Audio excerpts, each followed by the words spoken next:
24 minutes before 11 o'clock. Thank you for tuning in. Nice day. Beautiful day out there, huh? Gorgeous.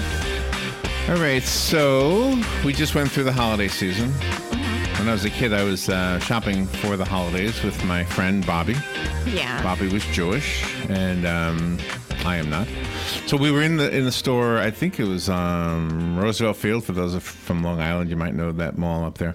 Anyway, so he was looking for a tie for his father. We were kids. We didn't have much money, right? So a tie was a good gift. Yeah. So the sales lady, she says to him, "Well, is your father conservative or liberal?" And he says, "Well, he's liberal, but he dresses conservatively." So after we're done, I said, "Bobby, I don't even know what any of that means. What does that all mean?" Mm-hmm. And so he said, "Well, if you're liberal, then it means you're in favor of public schools. And if you're conservative, it means you're against abortion." And I said, "Well, wait a minute. That's both. I'm both of those things. I don't want to get rid of the schools, and then I don't like the idea of killing babies." Yeah. And anyway, so we were just kids. Nice. Anyway, we got his father a tie. Yeah, I bet he liked it. So, in doing radio, it's interesting because, radios get stigmatized. Radio stations get stigmatized based on whoever is considered the anchor show on the station, which always disappoints me because you would think that the morning hosts, you and I, would be the anchor, but we're not considered the anchor. The anchor is considered, in this station's case, the anchor is Glenn Beck. Right. Very, very conservative, right? Mm-hmm. Very conservative. And so let's talk about this a little bit. Marcelo Brazzi is on the phone. Listen to his credentials. His book is called The Liberal Record, but before we talk about that, listen to this. He was a spacecraft engineer on NASA's Apollo program, a computer science instructor at California State University. He photographs total solar eclipses around the world. He ascended Mount Kilimanjaro and Mount Everest. Yeah, that's pretty amazing.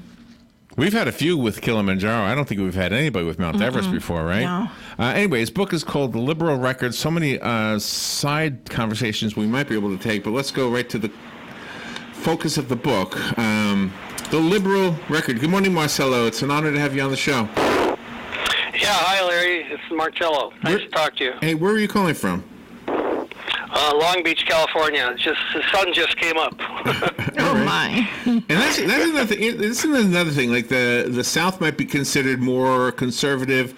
The New York area is considered more liberal. Where you are is considered more liberal, and yet that's not true. I mean, if across the board you can go and find people who are every color in the political spectrum, right? Oh, yeah. California is a spectrum of everything. It's people of every creed and color, and you name it, yeah. Okay, so... Color, yeah. So does the media do this to us? I mean, I don't think I'm all that different. If I consider myself a conservative, generally speaking, that doesn't mean I want to get rid of public schools. It doesn't mean I want to get rid of even public medicine or police forces or anything that we pay for. And is there a fiscal liberalism and then a social liberalism that needs to be separated? Yeah, a lot of people, I believe that in the United States and all over, most people are fiscally conservative and they are socially liberal. So that's a combination that, we don't really appreciate.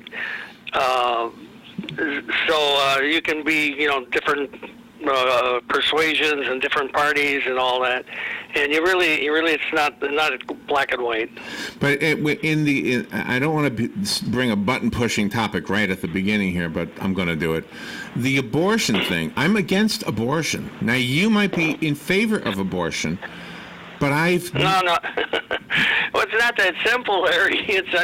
Wait. I'm totally against late-term abortion,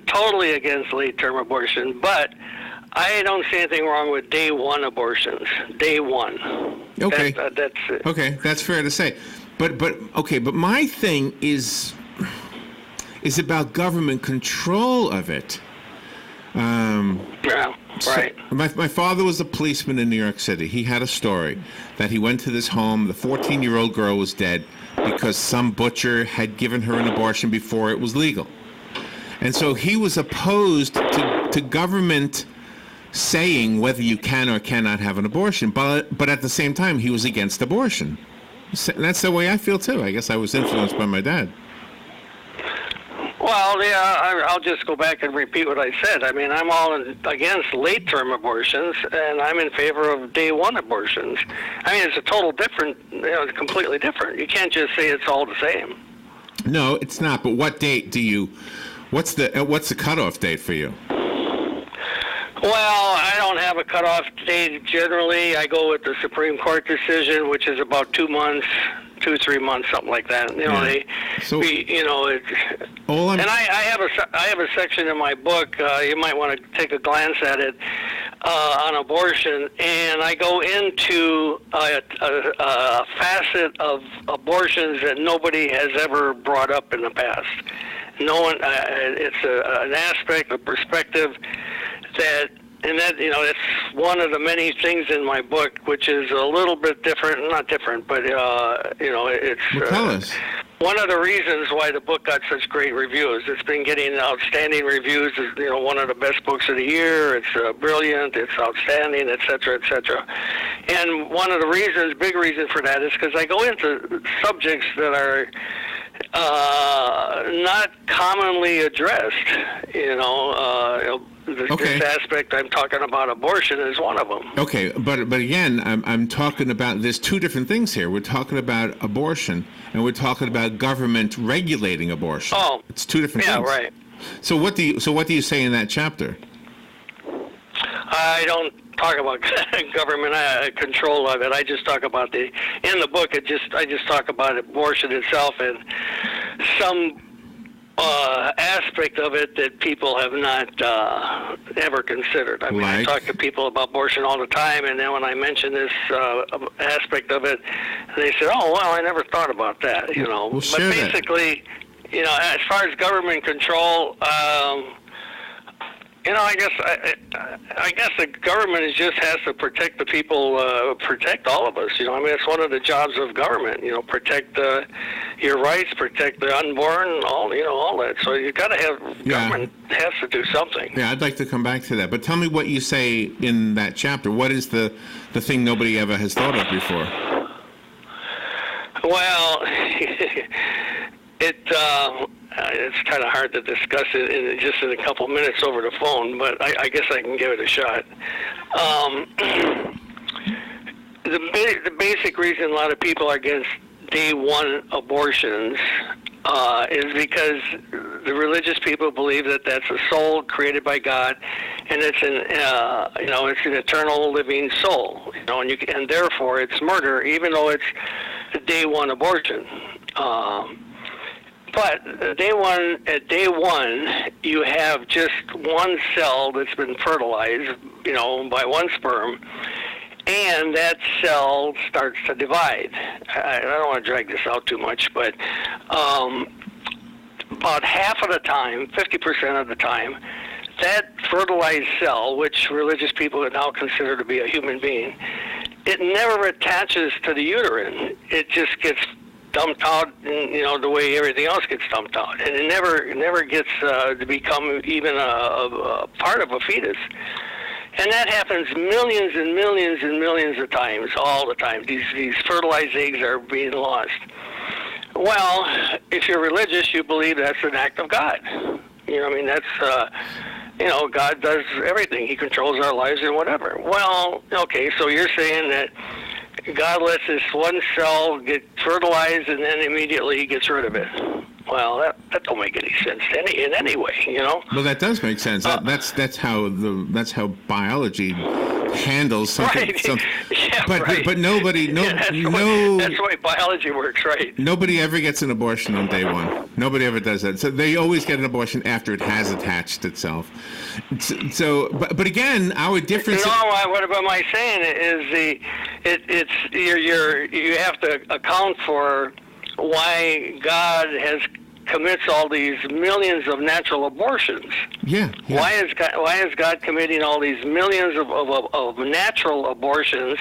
He creates a soul and then he gets rid of it. I mean, that makes no sense, and the religious people don't never talk about that. No, they do. Here's another point. It's called miscarriage. It's called a miscarriage, and it is actually a biological reason for it, is because the baby wouldn't survive. Right. It happens in animals. Well, it wouldn't survive because God permits it to, or doesn't permit it to. I mean, if you're religious, you believe God is control of everything. I don't want to get stuck on abortion. I don't want to get stuck on abortion. Let me just say this: that you and I disagree on abortion. That's going to be only on day one. I'm totally in agreement with you on late-term abortion. 2 months after it attaches itself to whatever it attaches itself to. But no, we're going to disagree. However, let's move on to something else. Let's talk about the book. I want to be fair to the book. So my thinking is there's a lot of fiscal liberal policies in this country that make our country a great country. So I wouldn't be against. I wouldn't say, but there are also a lot of conservative fiscal ideas that are good for this country as well. So I guess my question based on that is, do you think the yin and yang that liberal and conservative provide actually work together? And because we have freedom of speech and freedom of press, it's actually a great way to cause each other to think about things we might not have thought about. If I have an argument with my liberal brother, he's a very smart guy, and I do have a liberal brother. Mm-hmm. So if I have an argument with him, guess what? I respect his intelligence, and hopefully he does mine too, and we walk away from that argument saying, oh, maybe I need to rethink this, and maybe as a country that actually makes us better. Right. Okay. I'm not going to argue with you about anything. I mean, that's fine. I believe that. That's fine. But if you want, we can talk about my book. That's what I want to do. Marcelo Brazzi is our guest. Everything you need to know. The Liberal Record is the book. So tell me the points that you make in the book. Does fiscal liberalism explain why we had a great space program, for example, since that's where you worked? I don't go into that. I talk about some other stuff in the book. Let me tell you what I do talk about, and then you can ask me whatever questions you want about it. Okay. Two of the very important.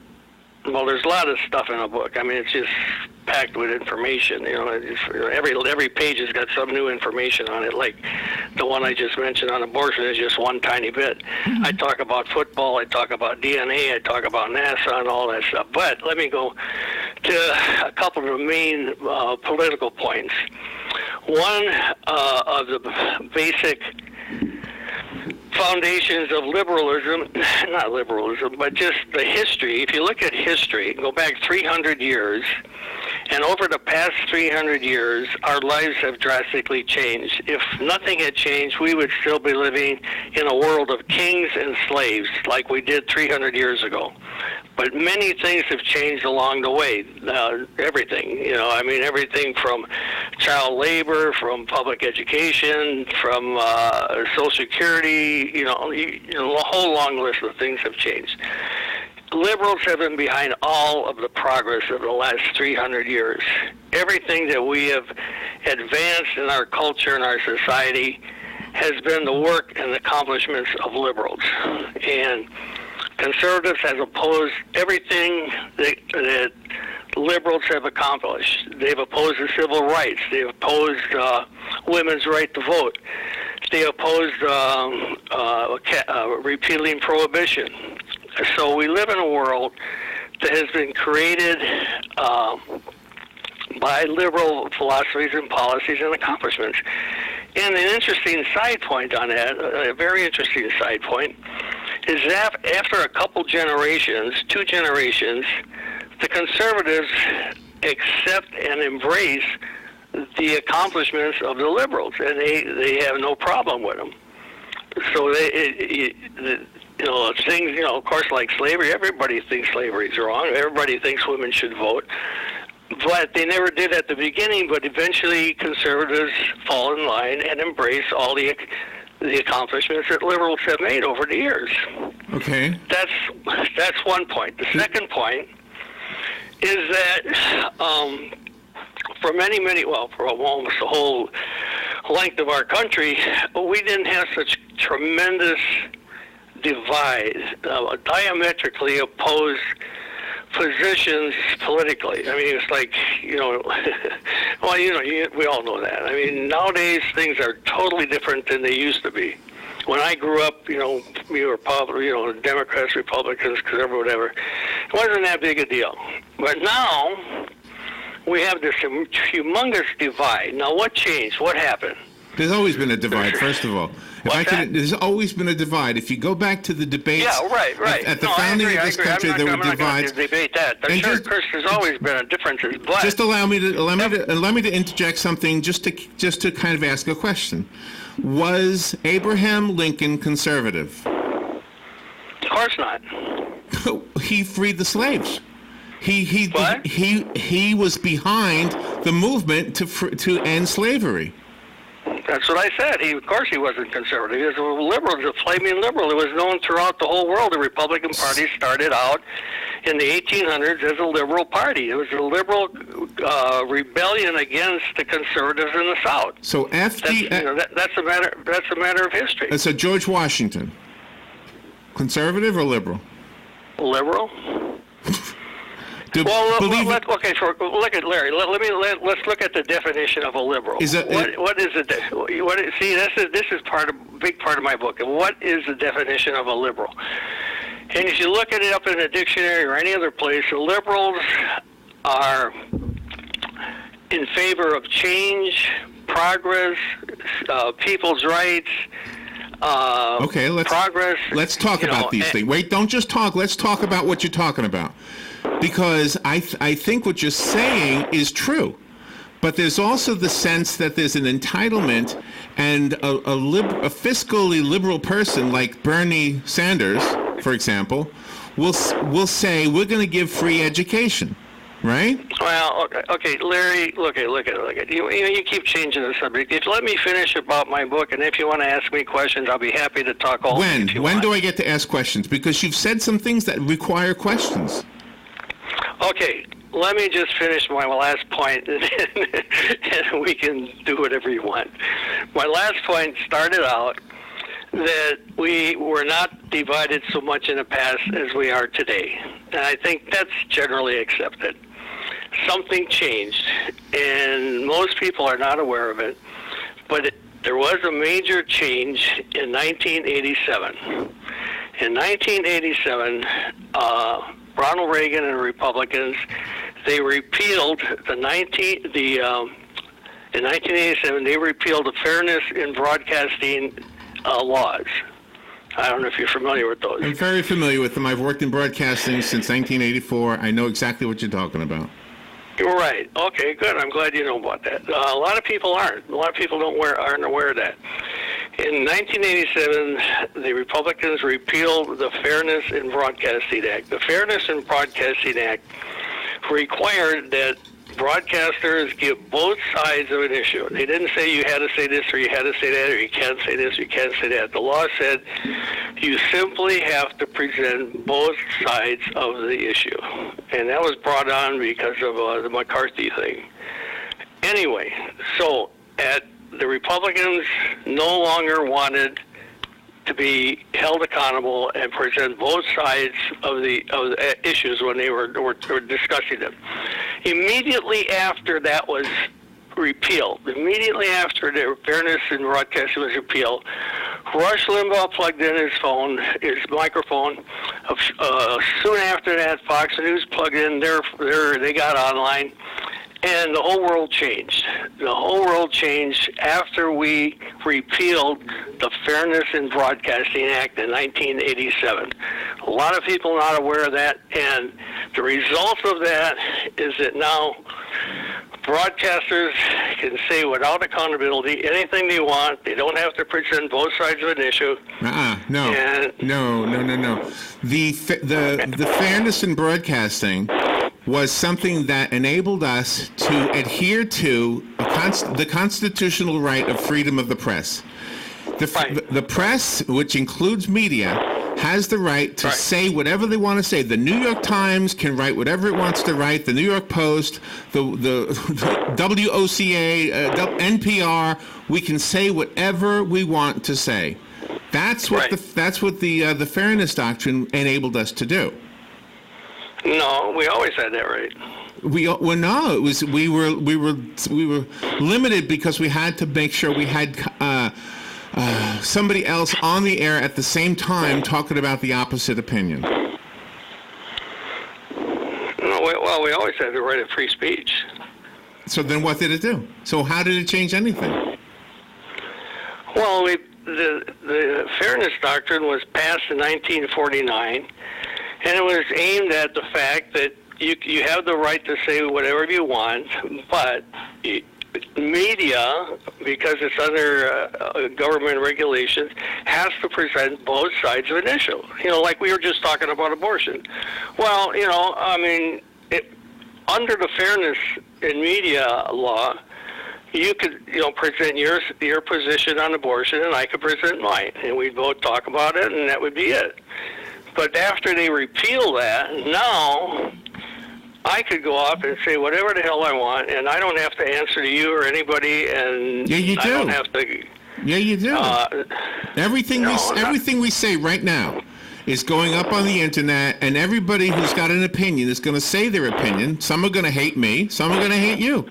Well, yeah, but Larry, that's true. That's obviously true. Of course, everybody has free speech. I'm saying that the broadcast media, WTMJ or whatever, as they're promoting some point of view, they were in the past required to present both sides of the issue.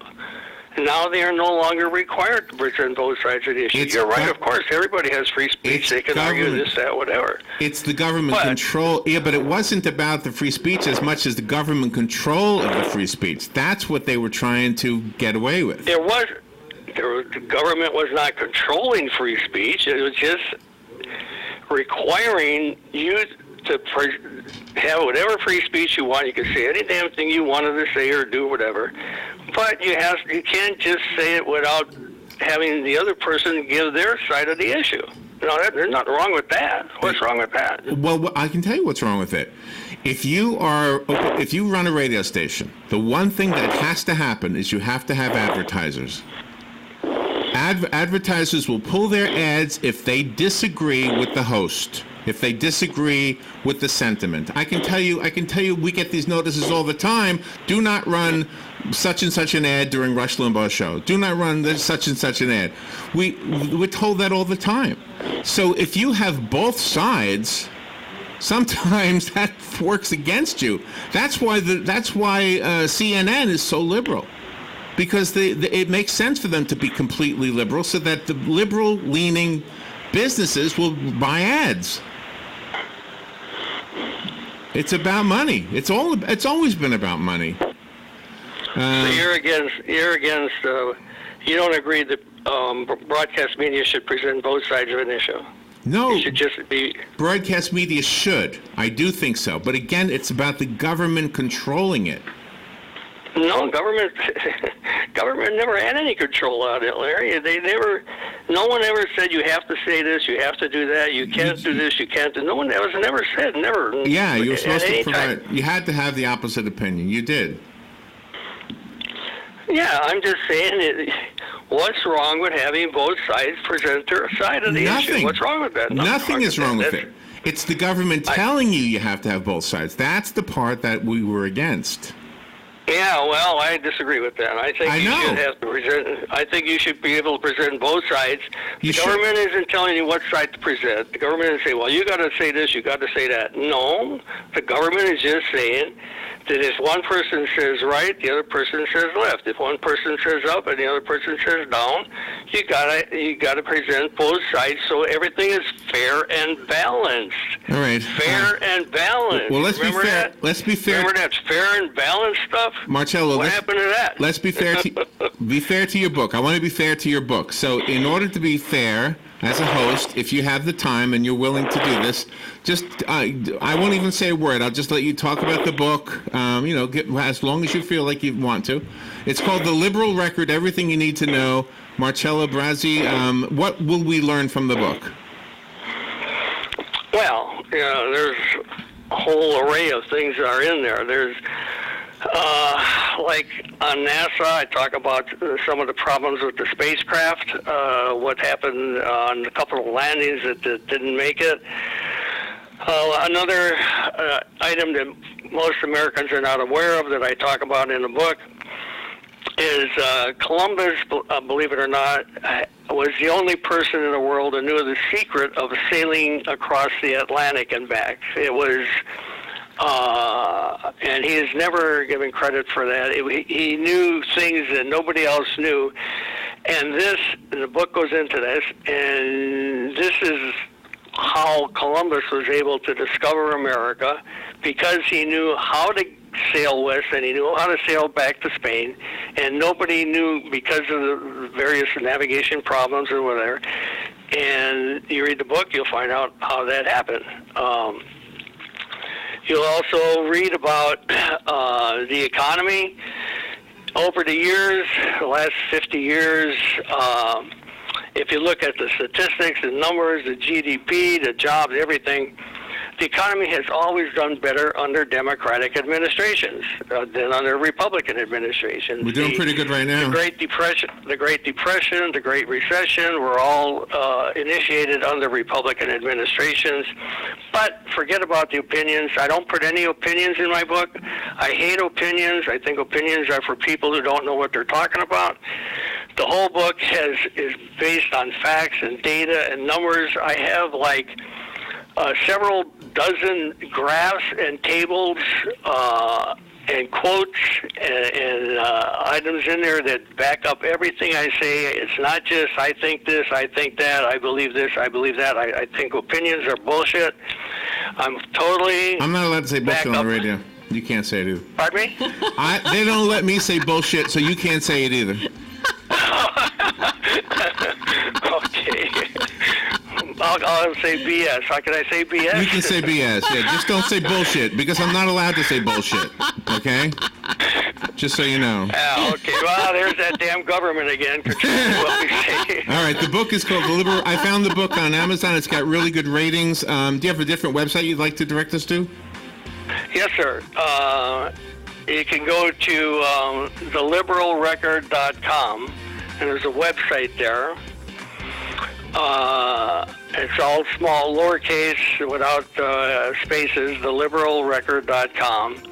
You can also go on Amazon or Barnes & Noble.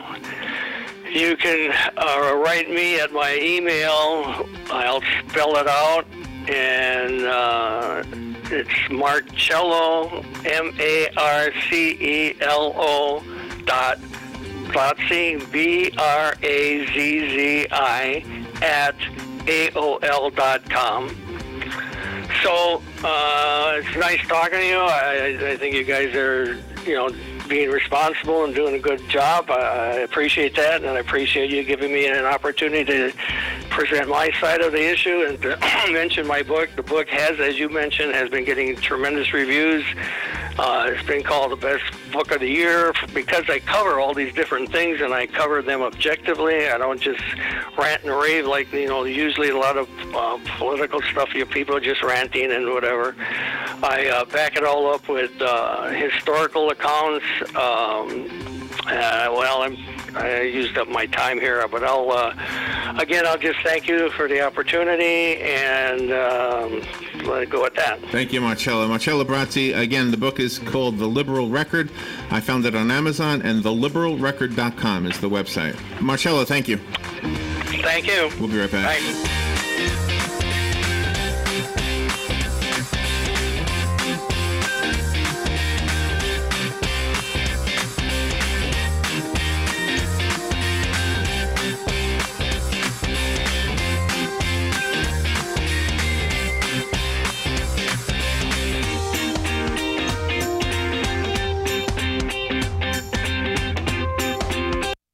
Broadcasting from the Paddock Mall Studios, this is WOCA, Ocala, Gainesville, The Villages, 1370 AM, 96.3 FM, The Source.